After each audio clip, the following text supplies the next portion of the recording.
welcome. My name is Jake Rayson. I am a forest gardener and forest garden designer, and today I wanted to talk about cross-disciplinary ideas and just a couple of books that I find incredibly useful. I used to be a web designer in a previous life before I got into forest gardening, and there's a chap called Ethan Marcotte who is fantastic web designer. He's the guy responsible for responsive web design, the fact that websites work on mobile phones as well as on desktop computers.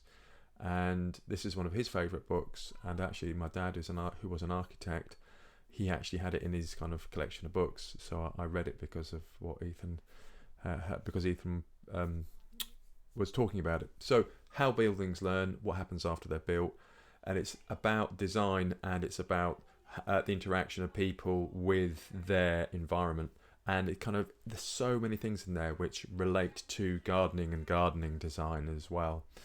So there's a Wikipedia entry about how buildings learn. It was a book, and it was a BBC TV series as well.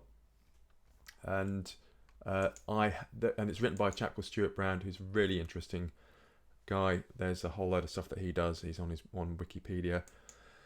And I have created a playlist because the BBC series is available for free on YouTube. I've created a playlist of the series, and that playlist is available at bit.ly/how-buildings-learn.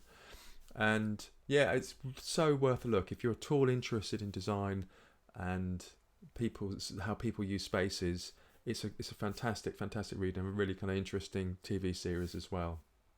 And then another recommendation, which I came across fairly recently, is The Real World of Technology.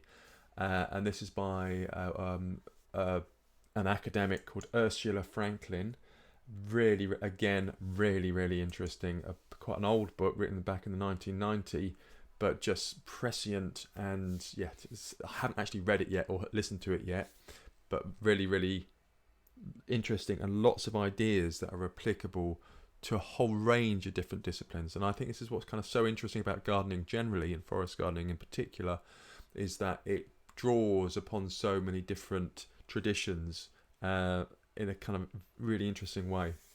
And this is available on the Internet Archive, which is archive.org. Fantastic resource. If you're ever after a book that is out of print or you can't get hold of, there'll be a digital copy online, almost guaranteed.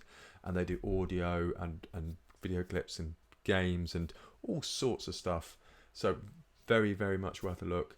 And that's The Real World of Technology by Ursula Franklin. So these are just a couple of ideas, and I just do think it's nice to throw it in the mix rather than be wholly concentrating on your little niche, and because it adds an extra dimension and gives a kind of reason and a kind of thoughtfulness and some perspective on what we're doing. Okay, hope you enjoyed that. See you soon. Cheers, bye.